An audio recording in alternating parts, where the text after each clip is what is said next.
আমি আমি তো তোমার জন্য একটা গিফট কিনতে গেছিলাম। দেখে নিয়েছি।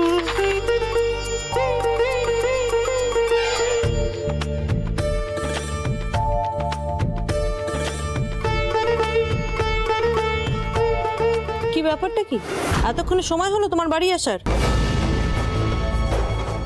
তুমি আজকে অফিস থেকে তাড়াতাড়ি ফিরে এলে যে?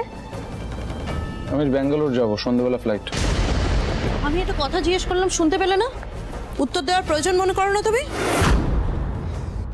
মেহুলির সাথে আবার বিজ্ঞাপনের ব্যাপারটা ফাইনাল করতে হবে, নইলে ওর অফিসে চাপ হবে। মেহুলি, আমি কি বলছি, আমাদের অ্যাড নিয়ে মিটিংটা আমরা সেরে ফেলি, তারপর। হ্যাঁ দাদা, নিশ্চয়ই বলো। হ্যাঁ, বলছিলাম যে তুমি একটু আমায় বলো, সূর্যোদয়ের ফার্স্ট পেজে কলামগুলো থাকে, কত বড় কলাম আমরা পেতে পারি এবং তার কি বাজেট? কারণ আমাদের কোম্পানির তো বেশি বাজেট নেই।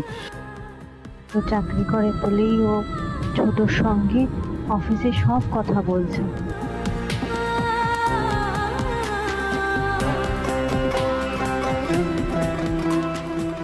সবাই ব্যস্ত, আমি বাদ দিয়ে সবাই ব্যস্ত। ও বাবা, জামা কাপড় বের করে রাখা হয়েছে।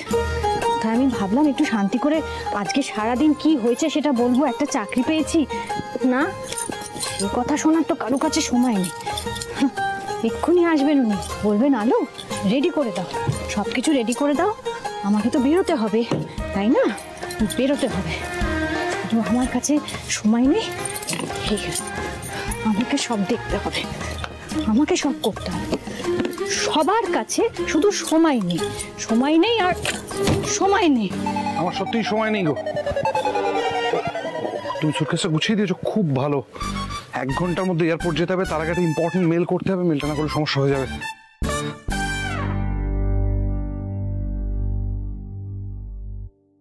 বলছি, তুমি তো ওই ছোটর সাথে কাজ নিয়ে কথা বলো, আমার সাথে তো বলো না গো।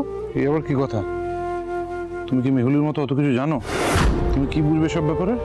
তুমি তো সব ব্যাপারে কিছুই জানো না, তোমার সাথে কি কথা বলবো? কিভাবে যে বুকে বাঁধবো, কি করে যে তোমায় বোঝাই কথাটা। যাই হোক না কেন, আসলে তো সত্যি আমিও চাকরি করব, কত কিছু নতুন শিখবো, তুমিও নিশ্চয়ই কাজের ব্যাপারে আমার সাথে আলোচনা করবে। এবার আমার ছুটতে হবে। বলছি, আমার না তোমাকে কিছু বলার ছিল, একটা খবর দেওয়ার ছিল। হ্যাঁ আলো, আমি জানি তুমি সকাল থেকে একটা কিছু বলতে চাইছিলে, কিন্তু সেটা কিছুতেই শোনা হচ্ছিল না আমার। আমি দুপুরে তোমাকে একবার ফোন করেছিলাম। হ্যাঁ জানি, আমার ফোন তখন বিজি ছিল, কারণ বস ফোন করে আর বকবক করেই যাচ্ছে যত আমি বলছি, আর কথা থামা। এই দেখেছো, দেরি হয়ে গেছে। আলো সরো একটু। আলো, সুটকেস।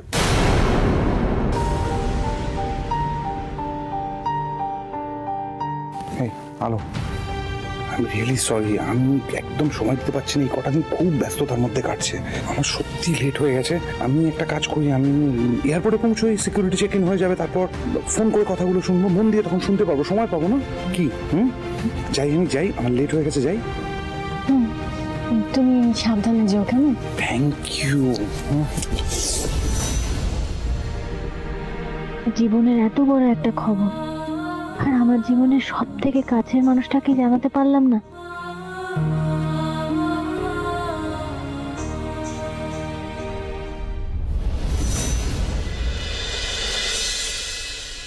বাবা, আমাদের ডিজিটাল চ্যানেলের গ্রিন সিগন্যাল তো অলরেডি পেয়ে গেছি, বাট আরেকটা সারপ্রাইজ আছে। মেহুলি অলরেডি একটা টিমও তৈরি করে ফেলেছে। রিয়েলি? হ্যাঁ বাবা, আমার মনে হয় আমরা খুব তাড়াতাড়ি চ্যানেলটা লঞ্চ করে দিতে পারবো। ব্রিলিয়ান্ট। সত্যি মেহুলি, তোমার উপর আমার ভরসা ছিল। You have done a great job. Grand, এই দেখো আমি পাখি বানিয়েছি। ও মা, তাই তো, কি সুন্দর। এটা তুমি বানিয়েছো? কাগজ দিয়ে কেটে বানিয়েছি, ওই যে ওইখানে। খুব সুন্দর হয়েছে, আর হবে নাই বা কেন? মা যেরকম ক্রিয়েটিভ ছিল তো সেরকম হবে। হ্যাঁ, এই দেখো মেহুলি, কি সুন্দর ফোল্ড করে করে ডানাগুলো বানিয়েছে। দেখো দেখো দেখো, সত্যি খুব সুন্দর। কি হলো?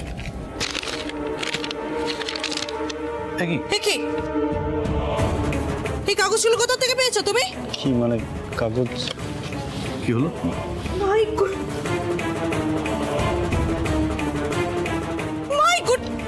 ঝলমল এটা কি কি করেছো তুমি? এই কাগজগুলো কেন নিয়েছো?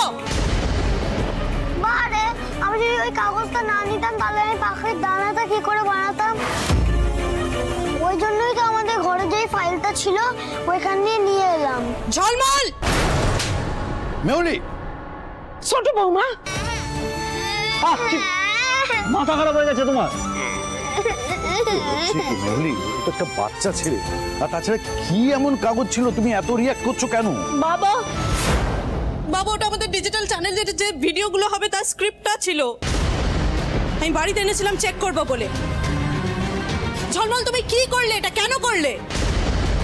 তুমি কেন আমার ইম্পর্টেন্ট ফাইলে হাত দিয়েছো? মেহুলি, একটু শান্ত হও, কুল ডাউন।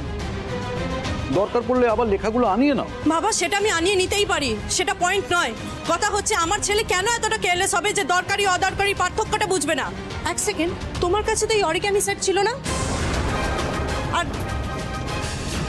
এই কাঁচিটা তুমি কোথা থেকে পেয়েছো?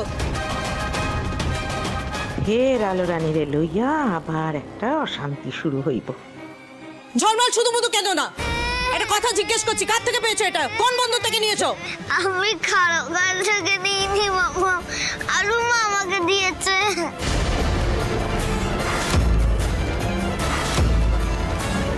I can't believe this. আমি এটা ভাবতেই পারছি না বাবা, দিদি ভাই একজন মা হয়ে একটা বাচ্চার হাতে একটা কাঁচি ধরিয়ে দিয়েছে। কোনো সেন্স নেই দিদি ভাই। এক্স্যাক্টলি, এটা সত্যিই খুব বড় অন্যায় করেছে বড় বৌমা। তোমরা আলুমাকে বকছো কেন? তোমার আলুমা অন্যায় করেছে তাই বকেছি, আর তুমিও সেই জন্য বকুনি খাচ্ছ। তোমার আলুমা বলেছিল তোমাকে আমার ঘর থেকে ফাইল নিয়ে পাখি বানাতে? ননসেন্স। দিদি ভাই যে বাচ্চাদের হাতে জিনিস দিয়ে আজকারা দিতে পারে আর ভালো শিক্ষা দিতে পারে না, এটাই তার প্রমাণ।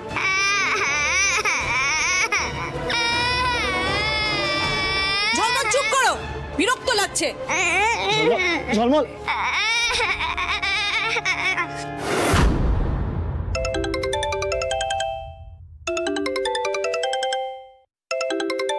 ও বাবা, অগ্নিদেব ভিডিও কল করেছে।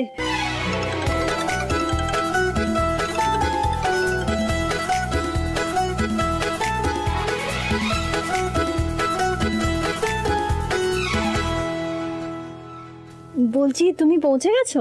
পৌঁছে গেছি, কোনো জ্যাম ছিল না, কোনো সিগন্যাল খাইনি। সময়ের আগে পৌঁছে গেছি, তাই জন্য এখন পার্কিং এ দাঁড়িয়ে আছি। কারণ অনেকটা আগে পৌঁছে গেছি, একটু বাদে বোর্ডিং শুরু হবে, তার আগে ঢুকে যাবো। বলো কি বলবে বলছিলে?